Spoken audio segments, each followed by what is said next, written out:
네, 미용을 위해서 보톡스나 필러 등 이른바 주사 성형을 하거나 또 고려 중인 분들 많이 계실 거예요. 네, 그런데 부작용도 우려가 되시죠. 시술을 해주는 성형외과에서는 말을 아끼지만 실제로 최근 들어서 부작용과 관련된 보고가 늘고 있는데요. 네. 병원에서 시술을 받는 경우도 물론 마찬가지입니다. 네, 노태원 기자가 알아봤거든요.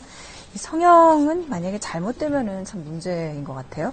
예, 그 취재 중에 많은 한 여성도 이게 확률이 1000분의 1이라고는 하지만 자기에게 발생할 줄 알았더라면은 함부로 하지 않았다 이렇게 틀어놨습니다. 네. 예, 그만큼 성형 부작용은 한번 생기면 치명적일 수밖에 없는데요.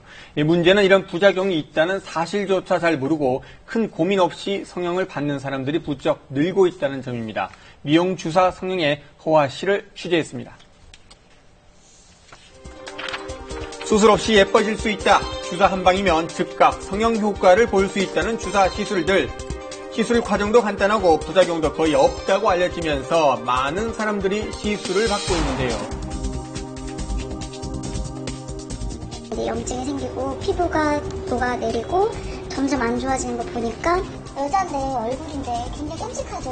이대로 살아야 되나? 시술을 받는 사람들이 늘어난 만큼 그에 따른 부작용도 함께 증가하고 있습니다. 피부가 썩거나 염증, 알레르기 반응 등의 부작용에 시달리고 있는 건데요. 지난해 10월 한 병원에서 코끝에 필러 시술을 받았다는 김지연 씨. 하지만 그 후 심각한 부작용에 시달리고 있습니다. 멍인 것 같다고 처음에 그렇게 얘기했었고요. 시간이 지나고 나서 조금씩 이제 좀 멍이라고 하기보다는 이렇게 동그랗게 되면 좀 타고 이렇게 올라갔었거든요. 그때부터 이제 조금씩 염증인 것 같다고 말씀을 하셨는데 필러 부작용을 잘 모르고 있었기 때문에 저는 우선은 대수롭지 않게 생각하고 있었던 것 같아요.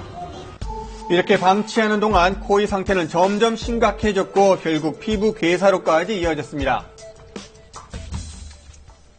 병원을 옮겨 2개월째 부작용 치료를 받고 있다는 지연 씨. 지금 남은 건 후회와 상처뿐이라고 합니다.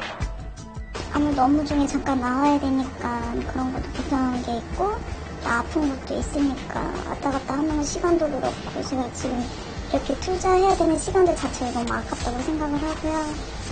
지금 많이 불편하고 그런 것도 있어요. 30대 최수진 씨 역시 필러 시술 후 부작용이 발생했습니다. 팔자주름을 없애기 위해 시술을 받았지만 시술 직후 코가 괴사되는 부작용을 겪었는데요. 당연히 되게 여잔데 얼굴인데 굉장히 끔찍하죠. 이대로 살아야 되나? 이런 생각이 들고 막 우울해지고 막 며칠 밤을 해서 제가 치료 받으면서 거의 한 일주일을 잠을 제대로 못 잔 것 같아요. 시술만 하면 예뻐진다는 말에 부작용을 전혀 생각하지 못했던 것이 문제. 위험성을 알았다면은 저는 안 했어요. 그러니까 이게 그쪽에서 이런 부작용이 있다는 얘기를 해줬으면 혹시 어쨌든 부작용이 1000명 중에 1명이라도 저한테 오면 100%인 거잖아요. 그래서 이렇게 될 것은 절대 하지 않았죠. 필러가 직접 혈관에 주사되거나 혹은 주입된 필러가 혈관을 눌러서 혈액 공급을 방해할 경우 큰 부작용으로 이어질 수 있습니다. 안전하다고만 알려졌지만 최근 들어 부작용에 대한 보고가 부쩍 늘고 있는데요. 심지어 시력을 잃는 환자도 발생했습니다. 그럼에도 불구하고 이런 부작용에 대해 많은 사람들이 제대로 알지 못하고 있습니다. 그거를 말을 안 해주니까 모르는 거잖아요. 뭔가 성형외과에서도 그런 것을 얘기 안 하니까 사람들이 모르고 하는 거겠죠? 직접 성형외과를 찾아가 봤지만 부작용 얘기는 듣기 힘듭니다. 그때는 필러 가는 게 제일 좋고요. 필러 가는 게 제일 좋고 필러는 한 1년 정도 가고요. 부작용까지 그러니까 해서 본인이 무슨 진단대로 완전히 떠오르지 않거나 심한 스트레스를 받지 않으면 그런 걱정 안 하셔도 됩니다.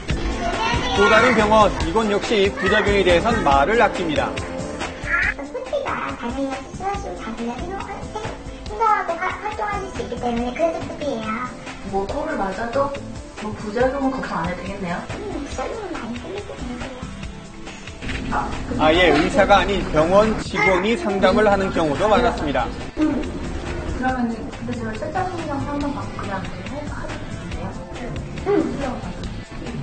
왜냐면요, 어차피 여기서는 원장님이 필요하시면 될 것 같고 이렇게 말씀하셨거든요. 수술이 아니니까 어차피 똑같거든요. 여기서 가서 10곳이 넘는 병원을 가봤지만 부작용에 대해 자세히 설명해주는 곳은 거의 없었습니다. 상황이 이런데도 필러 수입량은 최근 2년 새 2.5배나 크게 늘었습니다. 반면 부작용 사례는 2년 동안 무려 8배나 늘어 훨씬 큰 폭으로 증가했습니다. 성형이 간단한 시술이라고 생각을 하시더라도 반드시 성형외과 전문의와 충분한 상담을 거치시고 부작용에 대한 설명을 충분히 듣고 숙지를 하신 후에 어떤 효과가 있을지 어떤 부작용이 발생할 수 있는지를 아신 후에 결정을 하시는 게 좋겠습니다. 안전하다고만 알려져 있는 미용 주사 성형. 하지만 부작용이 있는 걸 제대로 알리지 않고 시술하는 병원들 때문에 많은 사람들이 부작용 위험에 고스란히 노출돼 있습니다.